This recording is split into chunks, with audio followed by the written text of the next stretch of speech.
ముఖ్యమంత్రిగా ఉండి ప్రత్యేక హోదాకి దీటుగా ప్యాకేజు, ఇండస్ట్రియల్ ఇన్సెంటివ్స్ ఎత్తేసిన తర్వాత కూడా 3.5 సంవత్సరాల తర్వాత చేసిన ధరం పోరాట దేశాల సారాంశమే రాష్ట్రానికి ఏం చేయలేదని. ఇంత అనుభవం ఉన్న చంద్రబాబు నాయుడు గారి కళ్ళ ముందే వివక్షకు గురి చేస్తూ Visakha railway zone allocation without కేకేలేన్, 138 మీటర్లు ఎత్తు తగ్గిస్తున్న పోలవరం, స్టీల్ ప్లాంట్కి 11,000 కోట్లు ఇస్తూ దాన్ని అమ్మేసే కార్యక్రమానికి ఆల్రెడీ తెరలేపేసి పని జరిగిపోతుంది. అవును. ఈ వీటన్నిటికీ అడ్డుపడిన ఒక ముఖ్యమంత్రి చేసిన పని వెసస్ ఒక ముఖ్యమంత్రిగా వీళ్ళు చేస్తున్న పని, అంటే వాళ్ళు ఏం చేసినా రైట్ అని ఒప్పుకోడు. ఈ డిస్క్రిమినేషన్ చూడండి.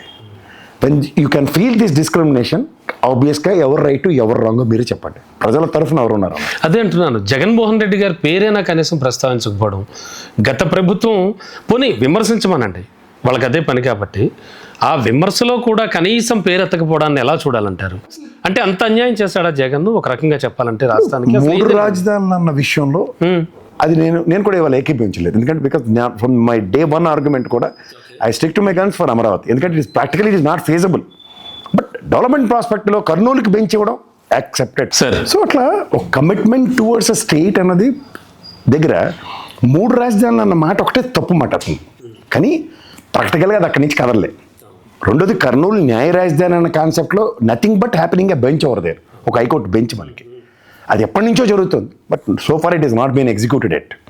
అలాగే ఫైనాన్షియల్ క్యాపిటల్ అన్న విషయంలో నేను కాదు, జగన్మోహన్ రెడ్డి కాదు, చంద్రబాబు నాయుడు మాట్లాడలేదా, పవన్ కళ్యాణ్ గారు మాట్లాడలేదు. ఈ రోజుకి కూడా 4 ఆఫ్ ద హౌస్లో ఫైనాన్షియల్ క్యాపిటల్ వైజాగ్ అన్నట్టుగానే మాట్లాడుతున్నారు. Because lot of productivity which was taking place in Vizag అన్న దగ్గర దానికి ఇచ్చే ఆ గుర్తింపు ఆర్థిక పరంగా ఇప్పుడు ఫైనాన్షియల్ క్యాపిటల్ ముంబై అంటాం సార్, ముంబై రాజధాని అయిపోయిందా? అయిపోవదుగా.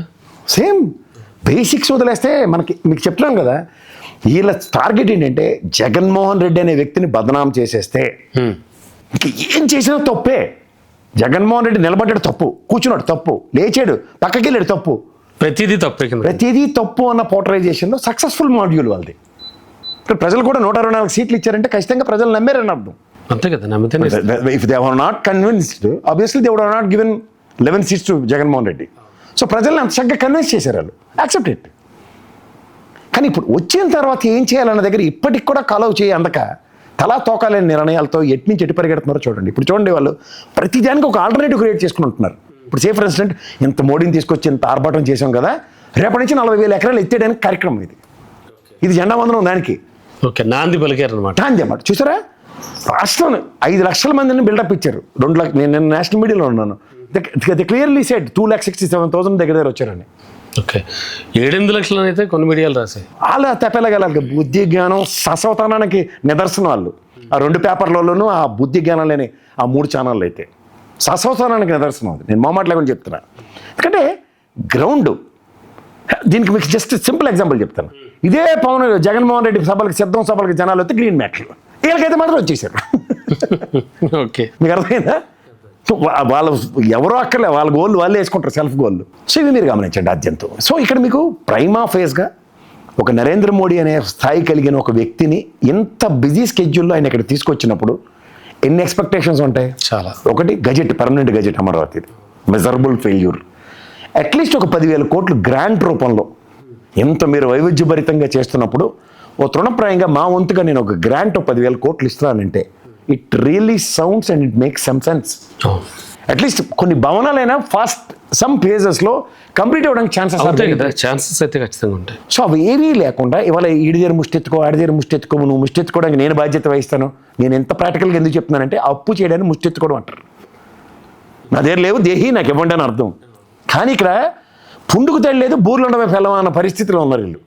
అంటే వీళ్ళ దగ్గర డబ్బులు లేవు, అప్పులు చేసి ఏం కడతారంటే 1,00,000 కోట్లు అమరావతిలోనే ఖర్చు పెట్టి భవనాలు కడతారంటున్నారు.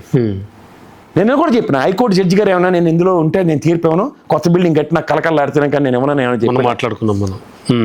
ఇవన్నీ మనకి క్లియర్ కట్గా తెలుస్తున్నప్పుడు పోనీ ఇంకోటి చెప్తా సార్, ప్రజలకు కూడా అర్థం అవ్వాలి. ఈ ప్రభుత్వం వీళ్ళు చెప్పినట్టు 15 ఏళ్ళు 20 ఏళ్ళు మేమే ఉంటాం, ఒకరికొకరు చేయి వేయడం, ఇవన్నీ వీళ్ళు చెప్తున్నారు. ప్రజలు తిరిగి ఓటేస్తారని ఏమన్నా సమూహాలుగా వచ్చేవని చెప్పిన ఉదంతాలు ఉన్నాయి. అయినా ఇంకా 4 ఏళ్ళ తర్వాత రాజు అవడం మంత్రి అవడం మనకేం తెలుస్తుంది? ఇప్పుడు మీరు ఈరోజు అమరావతి రైతులు త్యాగాలకి 34,000 ఎకరాలు రైతులు ఇచ్చారు. ఆ 29 గ్రామ ప్రజలకి ఈ రోజుకి కూడా సముచిత న్యాయం ఎక్కడ జరిగిందో సార్ చెప్పండి. కనీసం వాళ్ళు అడుగుతున్న గెజెట్ నోటిఫికేషన్ విడుదల దానికి కూడా వీళ్ళ దగ్గర సమాధానం లేదు. ఈసారి వెళ్ళిన అవునా నిజమా అని ఆశ్చర్యపోయి ఈసారి వెళ్ళినప్పుడు అడుగుతామా? అవును. చెప్పండి, మీరే చెప్పండి. ఇందులో మనం వాస్తవికతకి దగ్గరగా మనం ఉంటూ, అరే మేము వచ్చిన వెంటనే సార్ కొన్ని భవనాలు అంటే మమ్మల్ని పూర్తిగా తొక్కేశారు కదా సార్, ఇక్కడ అమరావతిలో యాక్టివిటీ లేకుండా ఈ 11 నెలల గ్రోత్లో పటపట 10 బిల్డింగ్లు కంప్లీట్ అయిపోయి సార్. టెంపరీ క్వార్టర్స్ కింద కట్టినవి ఏవైతే ఉన్నాయో ఆ 3/4 పనిగా మా ఆయనలో అయింది. మిగిలిన 1/4 కంప్లీట్ చేసాం. హైకోర్టు జడ్జిలకి సంబంధించిన భవనాలు కట్టాము, లేదా ఏవైనా 4-5 ఇవి ఓపెన్ చేస్తూ మిగిలిన వాటికి పునఃప్రారంభానికి మాకు ఉత్తేజాన్ని మొరాల్ని పెంచడానికి, ఎందుకంటే ఎన్డీఏ కూటమిలో గతంలో జరిగిన వివక్ష కాకుండా ఈసారి మాకు సముచిత న్యాయం చేయడానికి మిమ్మల్ని పిలుచుకున్నాం సార్. మీరు అన్నిటికీ పూచీకత్తులు ఇస్తున్నారు కదా, మీరు పూచీగా అన్నది పిలిస్తే అని అర్థం ఉంటుంది. అదే లేదు పునఃప్రారంభం పునఃప్రారంభం అన్నప్పుడు కంపలు కొట్టడానికి ఈయన తీసుకొచ్చి అప్పుడు ఓపెన్ చేయించవచ్చు కదా సార్. ఓవరాల్గా ఈ సభకు సంబంధించి ఖర్చు పెట్టినటువంటి వ్యయం, బూడిదలో పోసిన పన్నీరు దేనికి ఉపయోగం సార్? ఇప్పుడు మళ్ళీ మన మాట, ఇప్పుడు మీ ఇంట్లో పెళ్ళో సత్యనారాయణ వ్రతం లేకపోతే బర్త్డే అంటే పిలిచి పప్పు అన్నం పెడితే అర్థం ఉంది. అవ్వని పెళ్ళికి బాజాలు కొట్టినట్లేదు నిన్న. ఏమైందని భోజనాలతో కార్యక్రమం, పొద్దున టిఫిన్ పెట్టారు, బస్సులు వేశారు, మధ్యాహ్నం భోజనం పెట్టారు, రాత్రి భోజనాలు కూడా ఉండి ఎన్నెన్నో చెప్పారు. చాలా ప్రాంతాల్లో అక్కడి నుంచి వచ్చిన రాష్ట్రం నలుమూలల నుంచి వచ్చిన ప్రతి ఒక్కరికి మజ్జిగ ఇచ్చారు, మంచినీళ్ళు ఇచ్చారు, బ్రహ్మాండంగా ఉన్నాయి కాదంటలే. What for? మీకు ఎందుకు అంత ఆనందం వచ్చింది?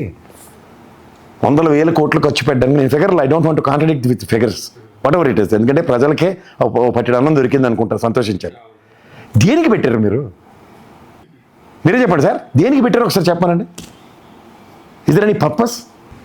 చాలామంది రైతులు కూడా సభకు వస్తుంటే అడ్డుకున్నారట. రైతుల్ని దేనికి అడ్డుకున్నారు? సభకి రాకుండా. అసలు ఎందుకు రాకుండా అడ్డుకున్నారు? ఒక రీజన్ చెప్పమన్నాడు వాళ్ళని. అదే అంటున్నాను సార్. అండ్ నీకు ఇంకోటి చెప్తా, నాకు తెలిసి వైఎస్ఆర్సీపీ కూడా ఎగనెస్ట్ నరేంద్ర మోడీ స్లోగన్స్ ఇచ్చిన ఉదంతలు అయితే లేవు ఎవరు కూడా. వీళ్ళే ఇంకా బెలూన్లు ఎగరేసి ఏది పడితే అది మాట్లాడి ఏమీ కానీ అచ్చని పచ్చపూసల్లో కూర్చొని అవునా నిజమా అని మనం అనుకునేలాగా వాళ్ళు ఒకళ్ళనొకళ్ళు వాళ్ళు ప్రైస్ చేసుకుంటుంటే నేను కళ్ళు తిరిగి పడ్డాను.